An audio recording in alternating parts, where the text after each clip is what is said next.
दोस्तों, आज का ये वीडियो एक सच पर आधारित है। ऐसा हमारे साथ अक्सर होता है। हम खुद को दूसरों के सामने बड़ा दिखाने के लिए कुछ भी करने को तैयार रहते हैं, परंतु अपनी ज़िंदगी की कीमत को नहीं समझते। दोस्तों, जब धन रूठा तो भी तन था, जब मन रूठा तो भी तन था, पर जब रूठी ज़िंदगी, ना धन था, ना मन था और ना तन। आज की इस कहानी में ज़िंदगी की कीमत समझाई है।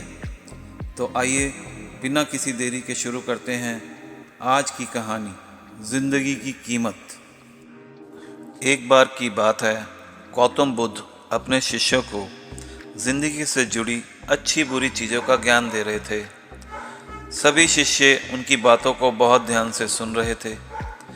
उन सभी में एक शिष्य ऐसा था जिसे प्रश्न पूछने की बहुत आदत थी। वो उठकर गौतम बुद्ध के पास गया और उनसे बोला, आप हमें ज़िंदगी के बारे में जो कुछ सिखा रहे हैं उस सब का क्या फ़ायदा, क्योंकि हम में से बहुत से बच्चों को यह भी नहीं पता कि हमारे जीवन का मूल्य क्या है और यह जीवन हमारे लिए कितना कीमती है। पहले आप हमें यह बताइए कि इस जीवन का मूल्य क्या है। अपने शिष्य की बात सुनकर गौतम बुद्ध अपने कक्ष में गए और एक चमकता हुआ पत्थर का टुकड़ा लेकर आए। वो टुकड़ा उन्होंने अपने शिष्य को दिया और बोले, मैं तुम्हें इस जीवन का मूल्य तब बताऊंगा जब तुम इस पत्थर का सही मूल्य पता लगाकर आओगे। साथ ही ये ध्यान रखना कि तुम्हें ये पत्थर का टुकड़ा किसी को बेचना नहीं है। गौतम बुद्ध की बात मानकर वो शिष्य बाजार की तरफ चला गया। बाजार में सबसे पहले उसकी नज़र एक फल बेचने वाले पर पड़ी और उसने वो पत्थर उस फल वाले को दिखाया और बोला, इस पत्थर के बदले आप मुझे कितने फल दे सकते हो? फल वाला बोला, ये पत्थर कुछ खास तो नहीं है, लेकिन फिर भी इसके बदले मैं तुम्हें 10 केले दे सकता हूँ। वो शिष्य उस पत्थर को लेकर आगे चला गया। फिर उसने एक सब्जी वाले को देखा। शिष्य ने उस सब्जी वाले से उस पत्थर की कीमत पूछी। सब्जी वाली ने उस पत्थर को ध्यान से देखा और बोला, इस पत्थर की कीमत के बदले मैं तुम्हें ज़्यादा से ज़्यादा 1 बोरी भरकर सब्जियां दे सकता हूँ।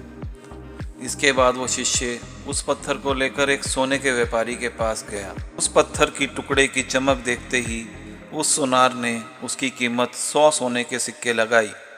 शिष्य ने वो टुकड़ा बेचने से मना किया तो वो सुनार उसके बदले 200 सोने के सिक्के भी देने को राजी हो गया, लेकिन शिष्य ने वो पत्थर नहीं बेचा। इसके बाद वो शिष्य एक हीरो के व्यापारी के पास गया और उनके सामने उसने वो पत्थर के टुकड़े को रख दिया। उस पत्थर को देखते ही हीरो के व्यापारी ने एक साफ कपड़ा बिछाया, उस पत्थर को उसके ऊपर रखा, फिर उसकी परिक्रमा की और हाथ जोड़कर उस पत्थर को कपड़े में लपेटते हुए बोला, तुम जिसे मामूली पत्थर समझकर उसकी कीमत पूछ रहे हो, असल में ये एक बेशकीमती रूबी है। ऐसा रूबी हर किसी को नहीं मिलता। मैं अगर अपना सब कुछ बेच भी दूं तो भी इसकी कीमत नहीं चुका सकता। उस व्यापारी की बातें सुनकर वो शिष्य हैरान हो गया। वो दौड़ा दौड़ा सीधा बुद्ध के पास आया और उसने जो कुछ बाजार में हुआ वो सब बताया। उसकी अचरज भरी बातें सुनकर गौतम बुद्ध बोले, तुम्हारे सवाल का जवाब इसी रूबी की कीमत में है। हमारा जीवन भी एक रूबी है, रूबी की तरह बेशकीमती है, लेकिन हम इस बात को हमेशा नज़रअंदाज करते हैं और अपने जीवन का मूल्य नहीं समझते। हम दूसरों को देखकर उनके जैसा जीवन जीने की कोशिश में अपने जीवन की कीमत को कम कर देते हैं। हम ये सोचते हैं कि हमारी ज़िंदगी की कीमत वही है जो दूसरे हमें बताते हैं, लेकिन ये बात हमेशा ध्यान रखना कि सामने वाला अपनी हैसियत, बुद्धि और अपनी समझ के हिसाब से तुम्हारी कीमत लगाता है। इससे हमें यह सीख मिलती है, ज़िंदगी सिर्फ एक बार मिलती है, इसलिए इसको बर्बाद ना करें। अपनी ज़िंदगी को उतना ही कीमती समझें जितना कीमती आप अपने बैंक में रखे रुपयों को समझते हैं। आज के समय में लोग अपनी ज़िंदगी से ज़्यादा कीमती प्यार, पैसों और दिखावों से भरी चीज़ों को समझते हैं। पैसों के चक्कर में ऐसा काम करने लग जाते हैं जिससे उनकी ज़िंदगी बर्बाद हो जाती है।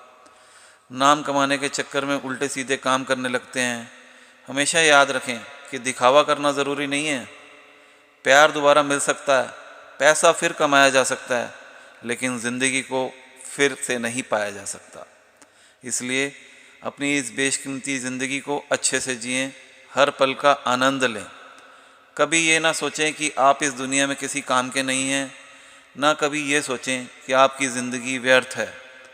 आपके होने या ना होने से कुछ फ़र्क नहीं पड़ता। जब भी ये नेगेटिव विचार आपके मन में आए तो खुद को बस ये याद दिलाएं, ज़िंदगी एक रूबी है और यह बेशकीमती है।